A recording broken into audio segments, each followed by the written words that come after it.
welcome back to the Diverse Beats podcast. So thank you very much for joining us. As I'm sure you can see, unfortunately, we are a member short, so we don't have Michael on this podcast. He wasn't able to make it, but he will hopefully be back for the next one. And yeah, we miss you, Michael, so come back. So this week, we wanted to kind of tie all of the podcasts together, and we wanted to look at and explain how to build a fan base. We feel as a team, this is really important.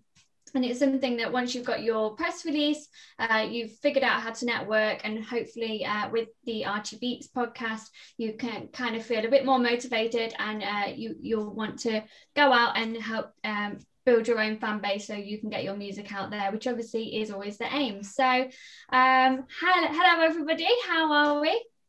Hi, great. Thank you. All right, about yourself? You good? Good. Yeah, I'm very good. Thank you. Very, very good. So as always, you know how it is on this channel. We like to start kind of from the very beginning and then kind of peel back the layers of what kind of is building a fan base. So I guess let's start with kind of what qualifies and what elements are part of building a fan base. So I'm going to come first to you because you're always at me about leaving you last. So yes, no problem. I don't remember doing that, but I'm fine.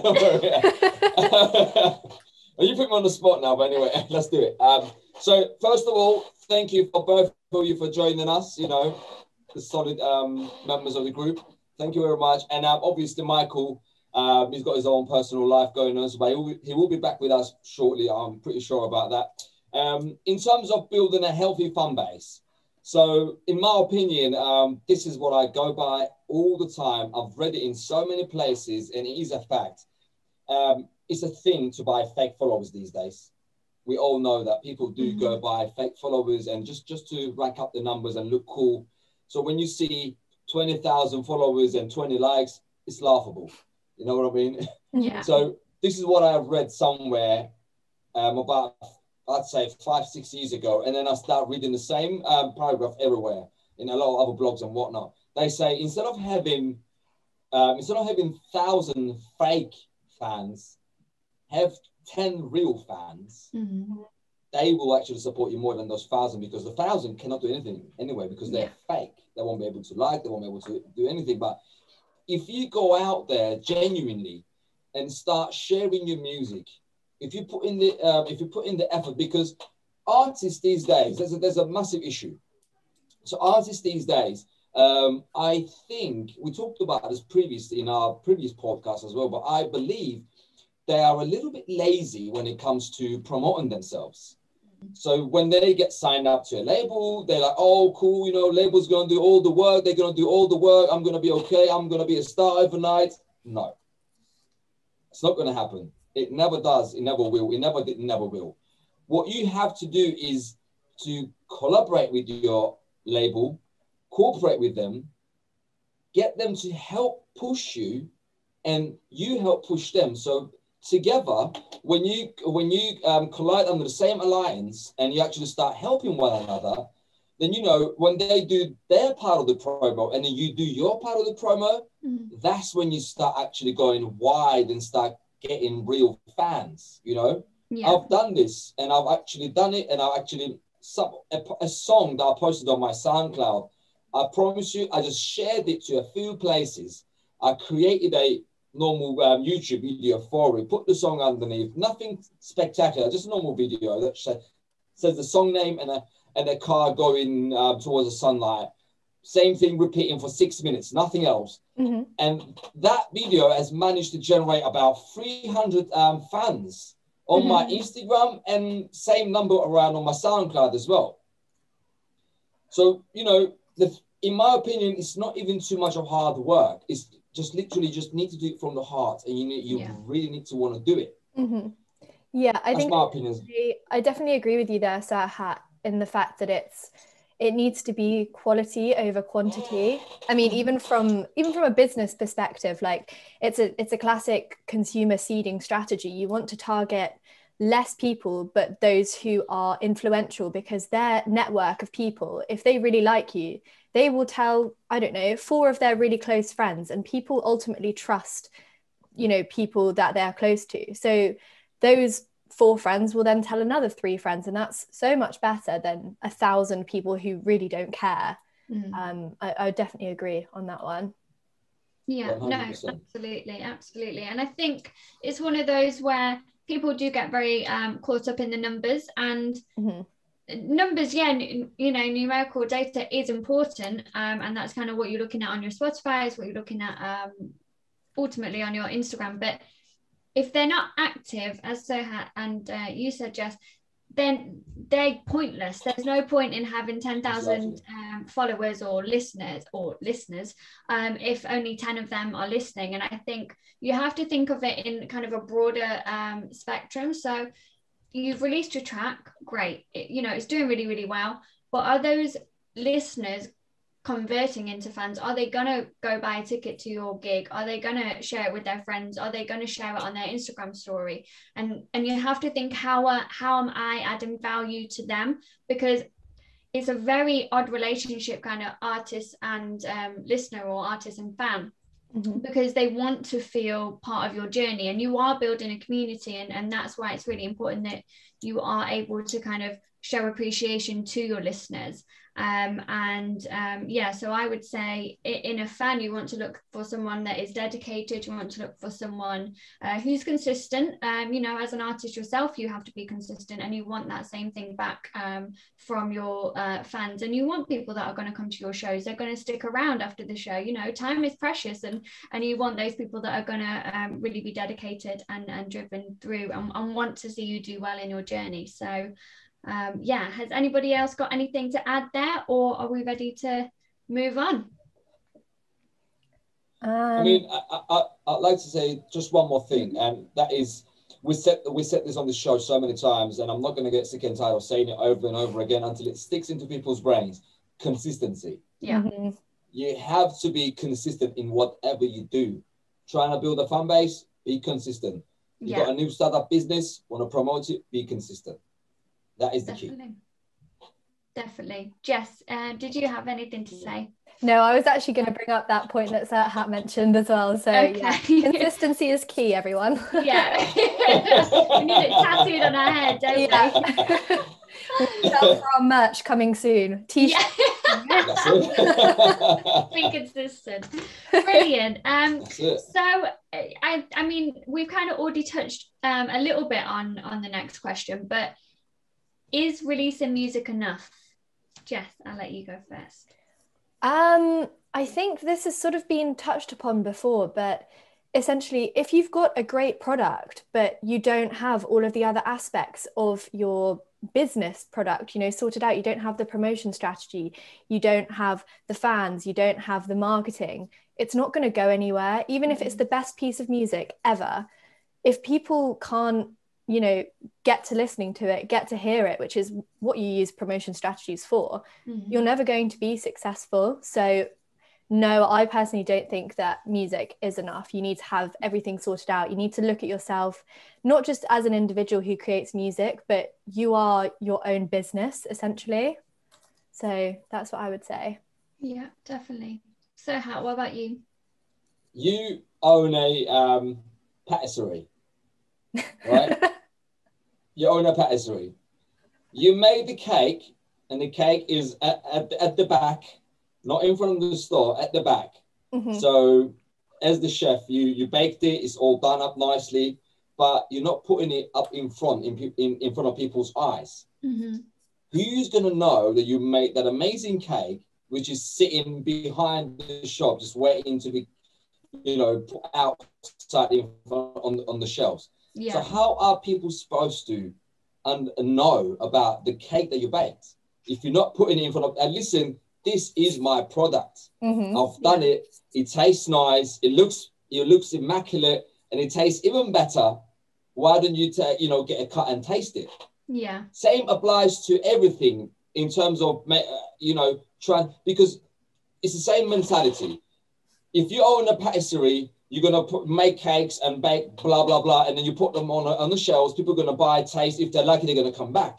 Same goes for music. If you make good music, you put it on the shelves of the store, Beatport, tracks on blah, blah, blah. And then what you do, you start promoting it. You go into Facebook groups. You go on, I don't know, just message DJs. DM them, Instagram, Facebook, go and listen. I have a new song that I want you to listen. Can you please spare a few seconds? Somebody is going to say yes. Not everyone is arrogant. Yes, I know there are arrogant DJs out there who don't care. They will tell you, "Oh, contact my manager." Cool. But one DJ is going to come back and tell you, "All right, lads, send me your link. I'll listen. I'll let you know." End of the story. It's how it works. Look, I spoke to one of the biggest DJs in the world on an Instagram DM. I'm telling you, I'm not even making this up. I will show you guys after this chat. You know, I promise you. And he gave me his promo email himself. He goes, "No problem, bro. Here's my promo email. Send it to my email. I listen to it." You know what I mean? All you have to do is just go after it. Don't give up. Carry on messaging. Someone is going to say, "Yes, I will listen to your song." Exactly. I think, you can do all of the baking in the world, going off of Serhat's cake thing, but you need to get on Bake Off. That is the analogy. Need to be there with proof. No, absolutely. It is correct, though. No, it is, because you've always got to kind of have these goals, and you always want to get to the next step. And I think in terms of that kind of revolving and going back to building a fan base, you've got to use all these different platforms that are now kind of provided for you. You know, you've got your Spotify, you've got your Twitter, SoundCloud, Instagram, all the social media sites, and you've got to use them and kind of push.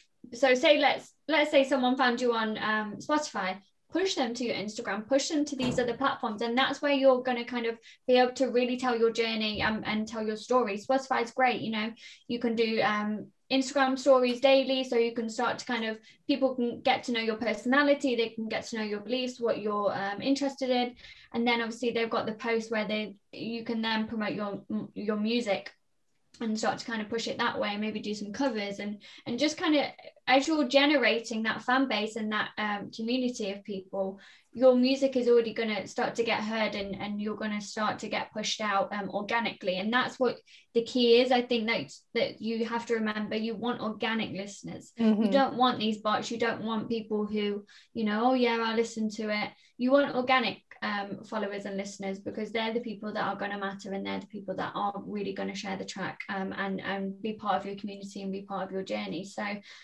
you absolutely, it's not, you can't just have a track, put it on a platform, do your distributor, and then wait for, you know, the world to come to you. You've got to go out there. You've got to then message them people. You've got to, you know, if you want a manager, find a manager. I mean, once you kind of start to get to a certain level, people, you know, PR companies, radio pluggers, managers will start to come to you, and then you can have a choice. And it's about building that ability and that network to have those choices. You want people at your shows. You want to be able to say, "I did a sold out show in London," or "I did a sold out show in Manchester, and I did that on my own as an independent artist." Now I can, you know, start to have those people who go, so thank you.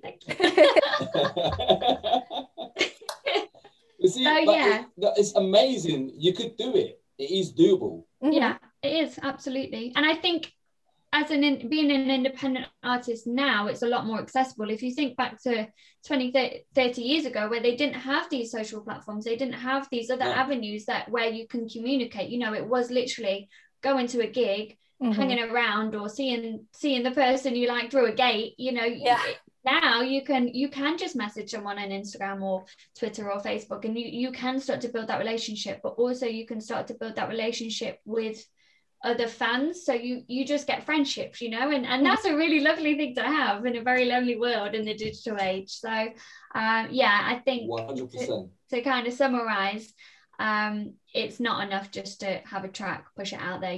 You've got to put the work in. And everybody always thinks that kind of like the pre-release is where all the hard work comes in, but it's actually post-release, and that's where the hard work comes in, and that's where you have to push it. So in my opinion, anyway. It is the truth. Yeah, brilliant. So Jess, I think you would be great on this question. So it's, how can an artist use their data to grow their fan base? So by data, I mean, on Spotify for artists, like you've got your geographical locations, you've got female, male, prefer not to say, and using all that data, and how can they use that to their advantage to push their music out there and start to build that community that we keep going on about?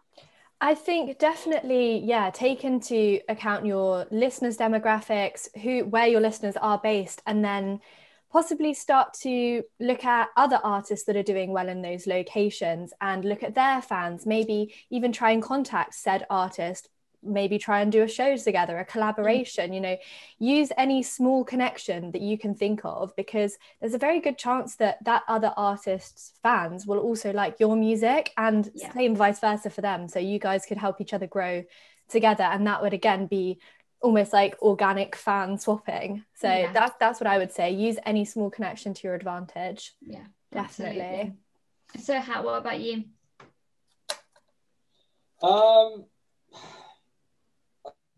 Honest, if you want to move from that point, basically just looking at the data and analyzing and understanding where your core fan base is in which country, and check out all the demographics and see which age group, which gender and whatnot. And when you actually analyze all of those and start implementing your promotion targets according to the database that you have, and I believe you are taking not one but two steps further in terms of promotion, because now you know who to target, where to go to. Because prior to that, it's like taking a shot in the dark. You don't know what you're doing. You know what I mean? But once you get some sort of an insight about, so Jess is my fan, and then she's based in England. I know where she's located now. I know her age group. I know, a lot more about my fan base than before. Now I can actually type, because Facebook allows you to sort of pick and choose, not just at the age group, the gender, the location, and obviously according to all of these specs that you choose, the price of the promotion goes up and down. But there is also a way around that as well. I figured it all out. I've used it a few times. It actually works. All you have to do is just go on YouTube and then just do a bit of research. You know what I mean? Because nothing is going to land on your lap. It's not going to happen. But it is actually a quite good way of learning the demographics from Spotify and applying the same techniques into your promotion on Instagram or Facebook. And I believe it will generate more fans. Yeah, definitely. I mean, looking at it as again as an artist as a business, one thing like through my master's in marketing that I do every time that we have to do, what's going wrong with said business, how can they adapt to the changing market needs, what are consumers' perceptions?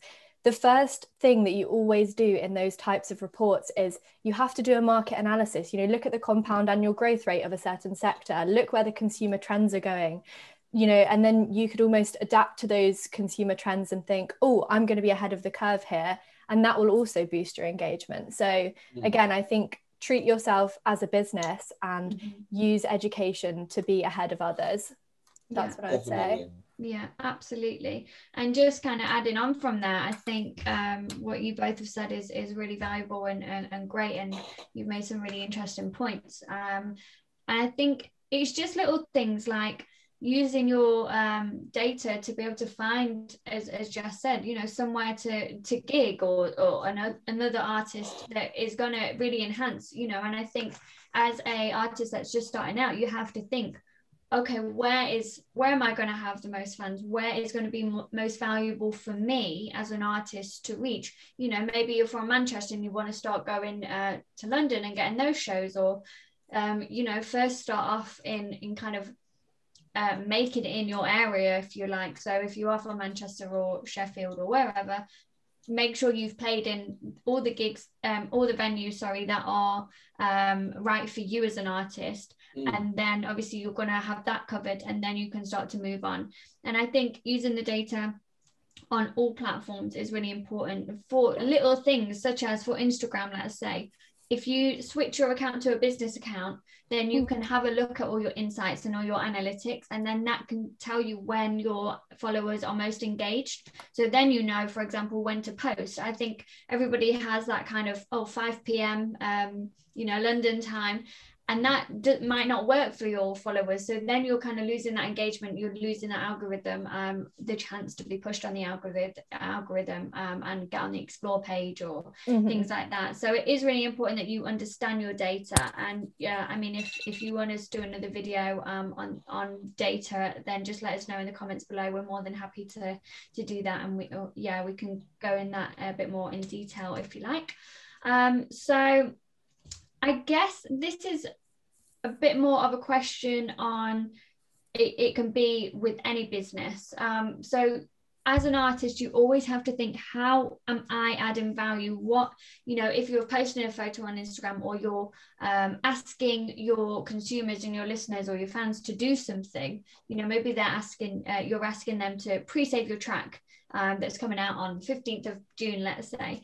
And you have to kind of give them something in return. It has to be a give and a take. It can't just be a take kind of relationship. So how would you guys say that is the best way for an artist to add value to their fans, and what are the different ways they can do this? Who goes first? I can say a short thing that's come to mind. I'd say maybe put yourself in the shoes of the listener and think, what would I want? What would make me have confidence and trust in this person? And yeah, that's where I'd start from. Definitely. Absolutely. I'd say as an artist myself, I have given out free CDs in the past, when CD used to exist back in the day. Back in those days. Yeah. We did press CDs. We gave out CDs. We pressed T-shirts. We gave free T-shirts. That's how we used to promote our songs up in London. In Cyprus when we was in Iron Upper. So if a song was coming out a month prior to that, or 2 months prior to that, we used to go press CDs, press T-shirts, whatever. All from our own pockets. You know what I mean? This was the way. So we used to go, by the way, here's a T-shirt, here's my new song coming out. It's going to come out on blah, blah, blah day. Please support. Or here's a CD. That's the promo CD. The actual version is going to come out on, Beatport or Track Source. Please support when the time comes. But on that very CD, it would have the details. My email, my, Facebook, or my blah, blah, whatever detail of my website. So, you actually basically handing over a CD or a T-shirt, but at the same time, you're handing over all your details with it. That will help you generate that person into a fan if they like what they listen. Yeah, absolutely. You know what I mean? So you give in, you're asking for something, but in return, you are giving something as well. Yeah, absolutely. And I think just adding on from that, it doesn't have to be, you don't have to go out necessarily or do anything like that. What you can do is you can run competitions. You can say, if we get to 100 pre-saves by the release date, then I'll give away, I don't know, an Amazon voucher or Spotify voucher or something that's, people are going to be like, oh, well, I want that. You have to, whatever you're giving away, you have to make sure it's, as a consumer, you're going to want it yourself as well. So, it could be maybe a teaser of the song, or if you're getting people to sign up to your mailing list, maybe when they sign up, they can have a teaser, and just kind of making sure that you are giving back and you are adding value. And equally, if you're going to kind of post on Instagram, let's say, and yes, you have to post content regularly for the algorithms, but you have to make sure that you're adding value there. Maybe it's a cover of a song, or it's a new track that you're working on, and you want your listeners there to obviously have a preview, and then if you can tweet about that on Twitter or Facebook, and then you can drive the traffic there so they can have a listen. And it's just, as I said before, using all those platforms to the best of your advantage, and adding value. And also something that not many people do, that I've seen personally, is when you're kind of doing an Instagram post, let's say, your caption is actually quite important, as kind of viewing it as a business. So make sure you're writing a caption that adds value. You know, don't just kind of put an emoji or something. Have it as a conversation, and maybe at the end ask a question, so then in the comments people can start to get involved, and that's going to boost your algorithm, but that's and your post out there. But that's also going to start that conversation and help build that community that we keep talking about. And then you know, you're going to get to know your fans and your listeners as well, so you're automatically going to want to know you're going to know what they want, what do they enjoy, what don't they like, you know. So, and that's really, really valuable as an artist, but you're also going to get to learn about them as people. And that's, you know, we can keep talking about it as a business and as a brand, and you have to do this and that, but they are people, and so are you, and it's about respecting that and those boundaries as well. I'd like to say that on the time when the caption doesn't matter is when you become Drake. Yeah, until you Drake, write a good caption. I remember he posted a picture and the caption was, I think it was only one word, or it was like a balloon or something, like a champagne bottle or something like that, and 2 million likes. I was like, Jesus, man, what is going on here? But it's Drake, so that's when the caption doesn't matter. Yeah, definitely. But it's also one of those things that people don't realize.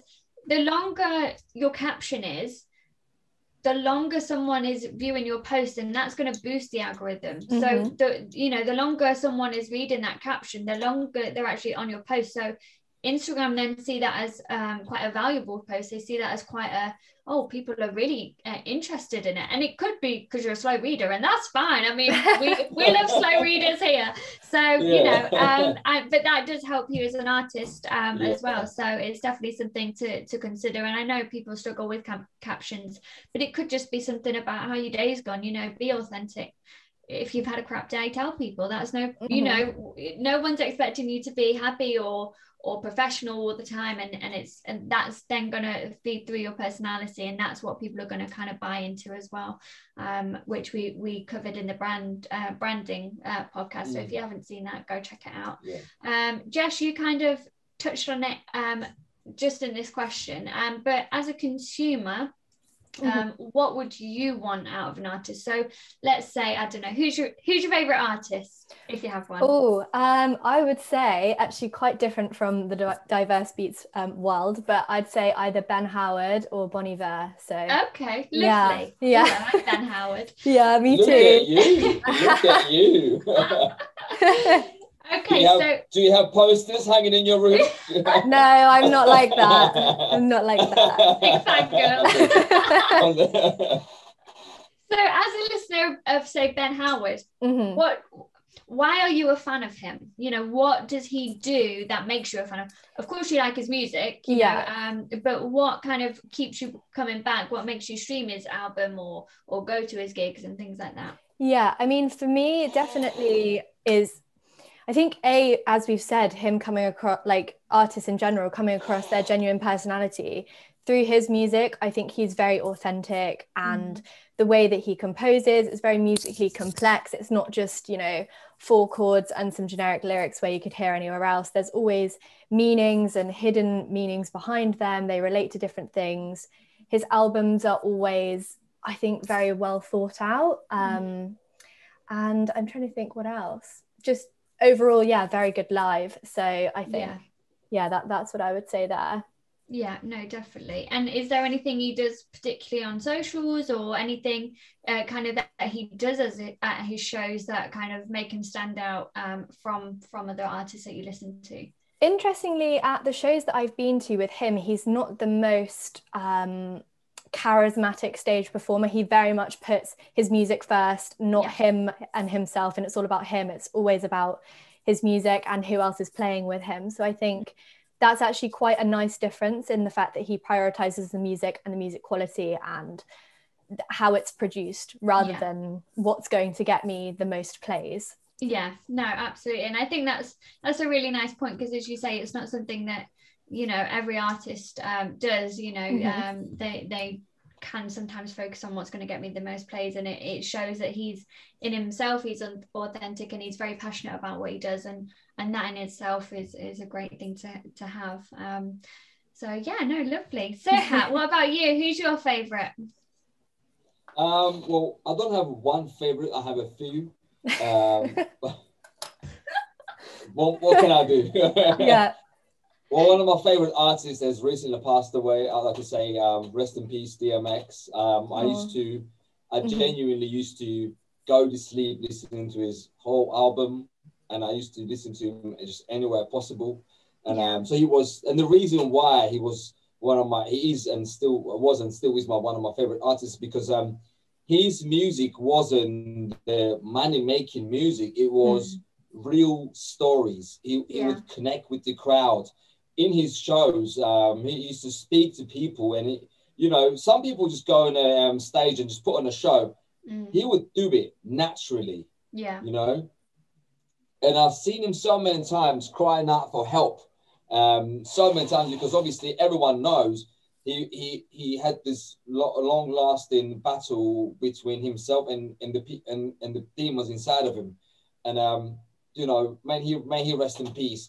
But it was those things and the different characteristics that he had that made him who he was. You know what I mean? Mm-hmm. In every single song that he would put out, there is meaning to it. He would talk the reality. Mm-hmm. And I am someone who likes the artist who talks the reality, not just goes out there and just says the lyrics, just like Jessica said, the lyrics and the music that's going to bring in the more streams or more money. He was never about that. Yeah. So in those terms, I'd say DMX is my favorite, but I have other favorites as well. Perfect. No, absolutely. And I think I would agree with everything that you guys have said. For me, my favorite artist, a bit similar to Jess, is a bit different. Mine changes all the time, so a bit different to kind of diverse. But my favorite is a guy called A.D. Suleiman, and he writes kind of like jazz, R&B, neo soul type stuff. Mm-hmm. And for me, the difference with him, he's from Nottingham, which is obviously where I'm from. But he's very kind of drawn to his roots, and his message, similar to DMX, is quite raw, and it's relatable, but he tells his story in a very raw way, which I'm a huge lyric person, so that kind of stuff is like, yeah, me too. I'm always on Genius, like looking at the meanings behind said lyric. And you're like, oh gosh, it's harder than I thought. Literally. So hot. But, for me, I've seen him live a few times, and I've also interviewed him. I was very, very lucky in the fact that he agreed to do that with me. And he's very, very down to earth. But at every single show that he's been to, I've seen him in Manchester, I've seen him in Nottingham. He always stays around after the show, and he'll chat to every single person. And I think I've never seen that in an artist before. And it's not like, oh, hey, thanks for coming down, next. It's a proper conversation. When he was playing in, I think it was Rescue Rooms, was it Rescue Rooms? No, Rough Trade in Nottingham. The show must have finished, I don't know, can't remember exactly, 8 o'clock. And he was there till 10 o'clock, like just chatting to people, wow, getting to know them. And he really values the people like that kind of chat with him and listen to his music. And I was chatting to his dad, because his mum and dad come to the shows in Nottingham as well, and they'll chat with you as well. And he was saying that before his album came out, that he was really nervous, and this was the day before, and he was like, Dad, I don't know if people are going to like it, and I was sat there thinking, how can people not like it? Like, this is an incredible album. It's so raw. It's so kind of, it's not stripped back in the sense of musically. It's just stripped back in kind of, exactly his thought process at each time. Mm-hmm. But the kind of that behind it, and the fact that I was able to relate to, his story, and he is so open and honest. He's quite big on mental health. I think that's really important. And if you post, a story, I put, for example, I had a track a video that was from 2 years ago. It was a gig from when we were actually allowed to go to gigs, and I posted that, and he just replied, you know, and it's that kind of connection. You have to make sure you are, as an artist, you are replying to every single person. Don't ever think that, you know, you're too big to reply, you know, because these are the people that do listen to your music, and they are the people that, if you continue to build that friendship and make them feel valued, they are going to continue to do that. And for me, that's obviously worked. And he's made a lifelong fan with me, because he's just very interested in kind of you as a person, but also kind of why you want to know about more about his music and things like that. And he obviously is great at finding out about what works, what doesn't work, and he does that through just talking to people. And that's such a simple thing. And I think it's really sad when I know, you know, messages kind of can get lost, or it might take ages to reply, but I'm sure there's a day where, you know, as an artist, you just kind of, you're not really feeling it, you don't want to write any music, but you know, you're just going to sit in front of the telly watching Netflix, which is fine, you know, we all do it. But go through your messages and then kind of start to reply. It doesn't matter if it's like a week or 2 weeks after. The fact that you have made the effort to reply is going to be really, really valuable and really help you as an artist. And for me, I just kind of, I like that.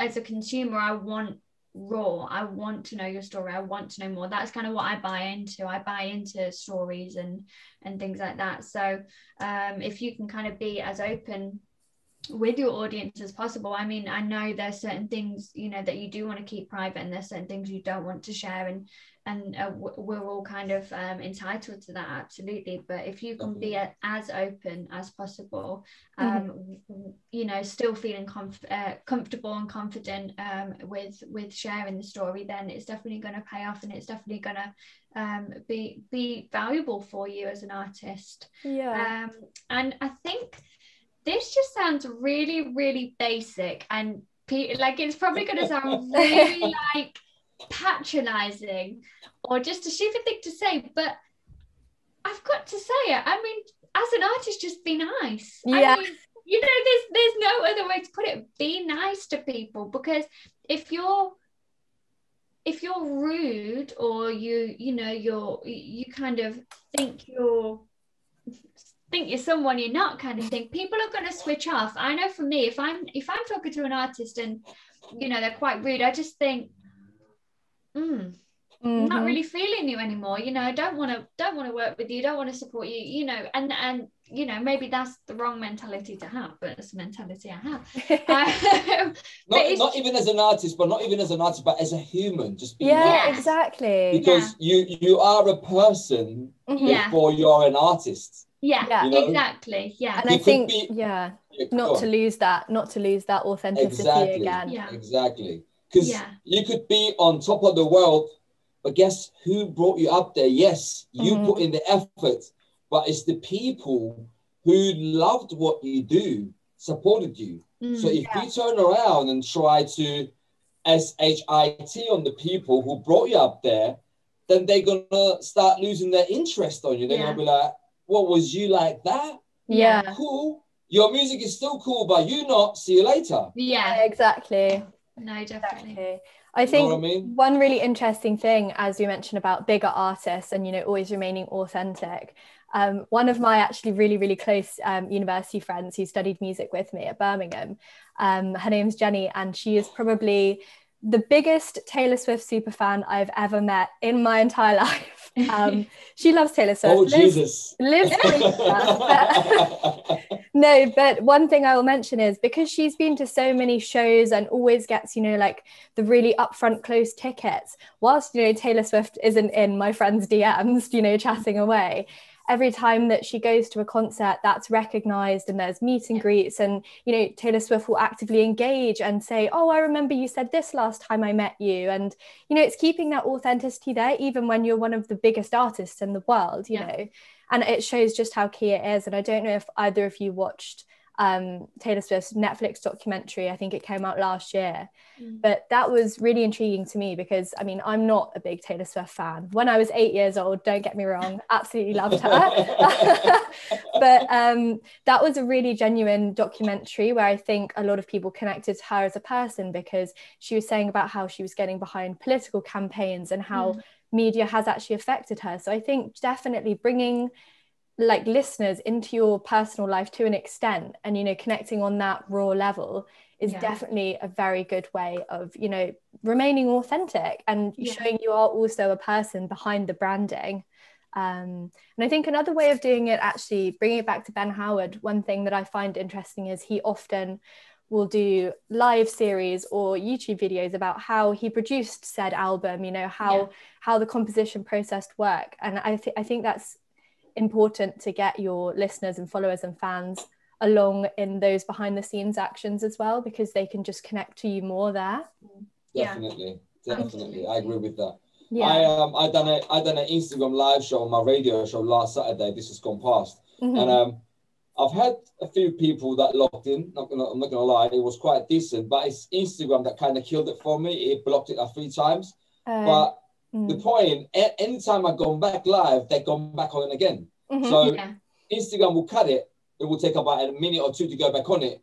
I'm back within a matter of seconds. All those people would jump back on it again. They would, because they were loving what I was playing in the show. So in terms of going live and whatnot, it's been very effective. 100% spot on. Definitely. I mean, when lockdown was really at its height, I think probably this time last year, I don't know if any of you guys know Bombay Bicycle Club, but they did a load of series of live streams, and it was honestly one of the best live streams I've ever watched. Seriously? And they were doing them consistently, and a lot of the time as well they were doing like giveaways for the listeners, but those giveaways would be supporting said charities, and they would be, you know, live playing piano versions, acoustic covers of said songs, talking about the chord that inspired that song and how they wrote the lyrics and things like that. And I definitely think it makes you connect to the artist a lot more. Definitely. And I think May Muller, if you've heard of her, she is a really good example of someone that does that. For every track,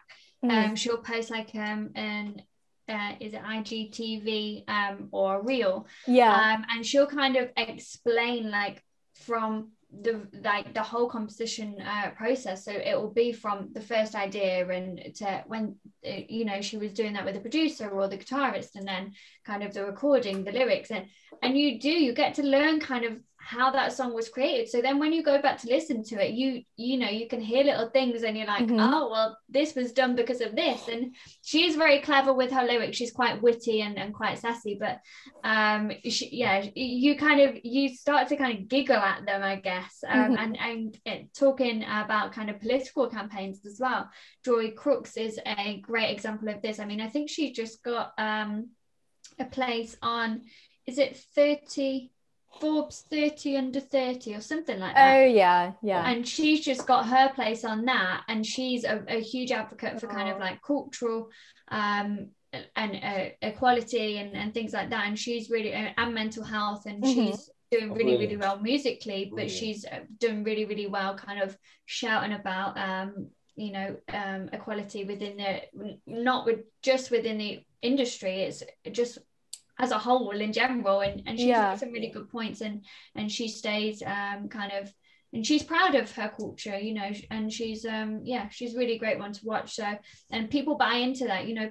I think people kind of know her from her music on one platform, but then other people know her, you know, maybe the older generation will know her from her political views and her political campaigns, and that kind of all ties together, you know, and that's really important, just making sure everything is consistent and tied together. So definitely. Perfect. Do you guys have any questions that you want to ask? I'm sure everyone's tired of me now. No, love it. Do I have any questions? I don't think I have any questions, but I'd like to say a couple of more things before we, you know, call it a day. I'd like to say to the up and coming artists these days to sort of try and put in that extra, you know, bit of work on daily basis and see where it will take you within the matter of 6 months to a year time. Yeah. You will be surprised.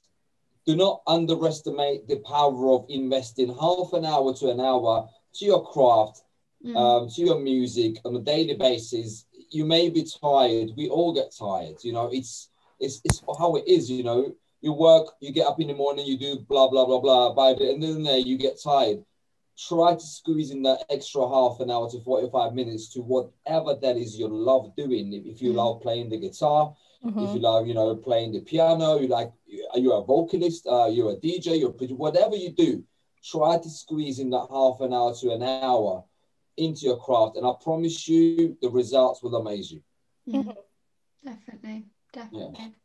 And I think also kind of be fair to yourself. It is a tough industry. There are so many people going out there kind of trying to get to the place that you want to get to as well. And that's why you have to, you know, spend that extra half an hour to an hour doing, you know, it doesn't have to be anything practical in terms of recording or playing guitar or anything like that. It could be research. You know, we say education is key all the time on this channel. We keep banging on about it, but it really is. So maybe, you know, research, you know, how can I build a fan base, or which distributor should I go with, or, you know, update yourself daily basis. Exactly. Yeah, just all the time, and make sure you switch it up day to day as well, you know, because otherwise it will get tedious, it will get boring, and you want to make sure that you are having fun. And that's something we always say as well. Once you stop having fun, that's kind of where you should either find different ways to fall in love with your art again, or maybe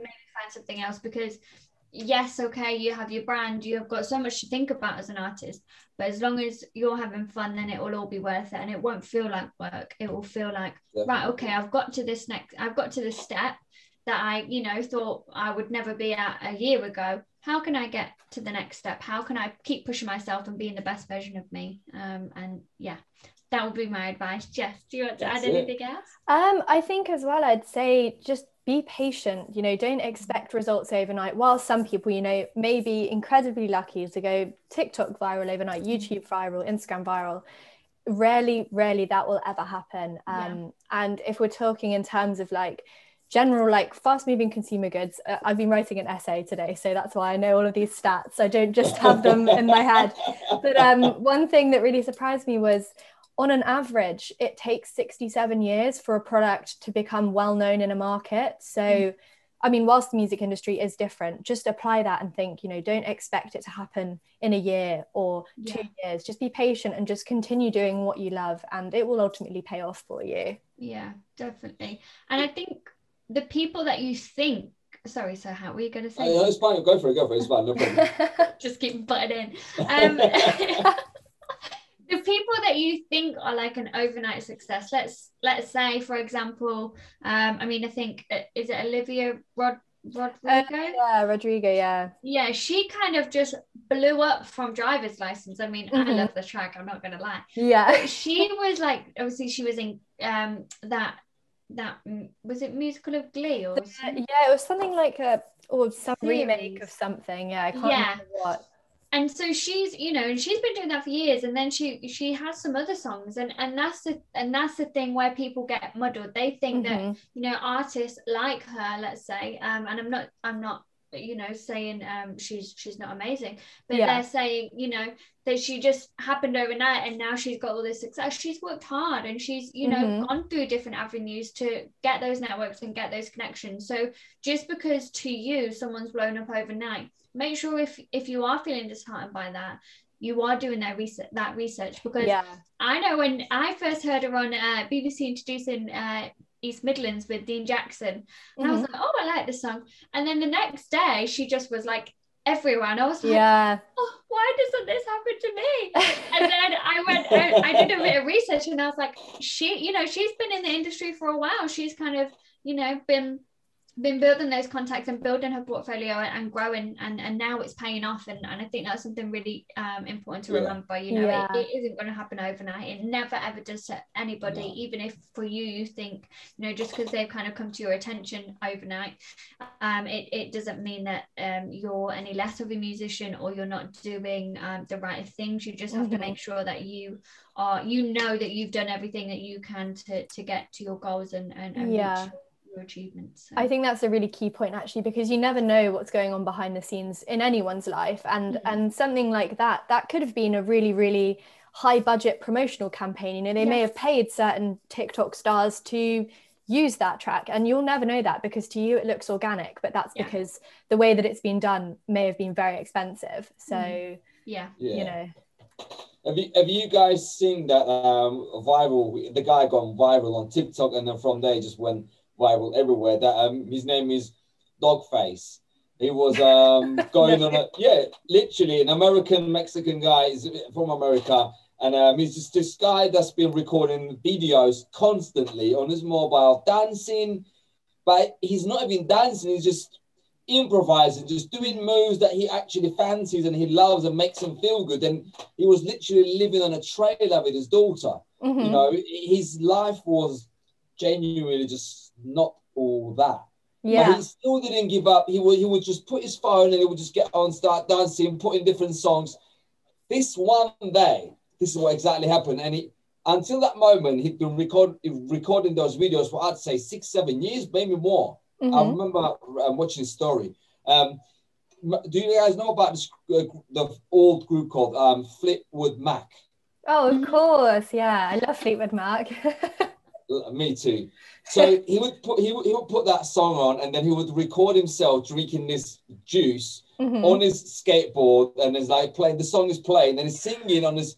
I think I know what you're talking about. Yeah, exactly. I know what you're talking about. The bald geezer with a yellow moustache. His name is Dogface. Oh, okay. Yeah. He went viral everywhere. The people who manufactured that juice gave him loads of juice plus a pickup.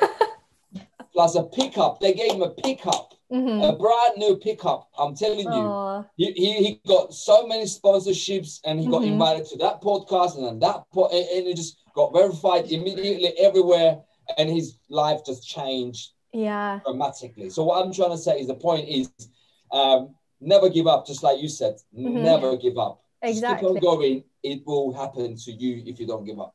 I think it was like with Lizzo as well. I think I remember reading, or one of my friends said about it, that she was actually, you know, on the brink, or was homeless, like at the time that her biggest track, you know, became successful overnight. So I think just keep pushing and keep working hard, because you never know when something great is going to happen to you. Yeah, exactly. No, absolutely. Exactly. So I guess just to summarize, you know, be consistent.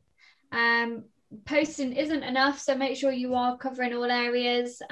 Use your data, you know, be creative, you know, do competitions or just something. Make sure you're giving back to your listeners, chat to them, get to know their story, and be nice, I guess. Just as a human anyway. Exactly. That's the key. That's the key. We really, really appreciate you watching this video and listening to the podcast, and we hope it has been valuable for you. And if you do have any suggestions for future videos on podcasts, just let us know. We're always happy to and open to ideas, and yeah, we really appreciate it. So thank you very, very much. Stay tuned for the next one. Hopefully it'll all be 4 of us. Anything you guys need, just let us know. We'll leave all our Instagrams and all our contact details in the description box below. So yeah, that's it from me. Thank you ever so much. Thank you. Right. Don't forget to like and subscribe. And we will see you guys next week. Thank you. Thank you. Bye.